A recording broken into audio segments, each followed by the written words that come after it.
LAN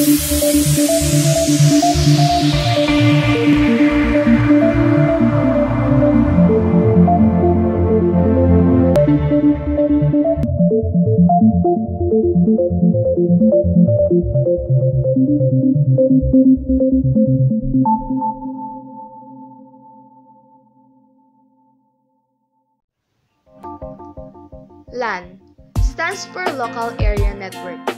A LAN is a network of connected devices that exists within a specific location.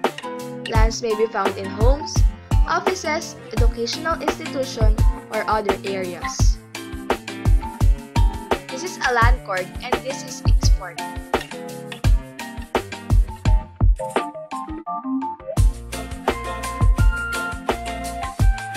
HDMI or High Definition Multimedia Interface.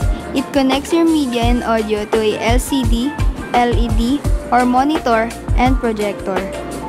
This is the HDMI and this is its port.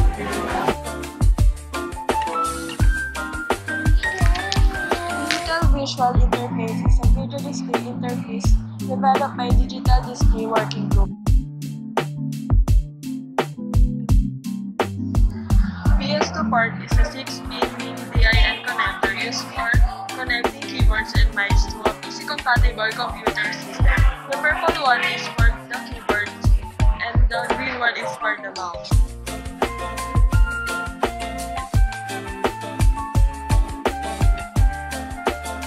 The power source port is assigned to provide the power supply of the computer and it has 6 pins. USB stands for Universal Serial Bus Port, is used to connect the personal computer to another devices such as mouse, keyboard, flash drive, and gadget connector. The USB port have a port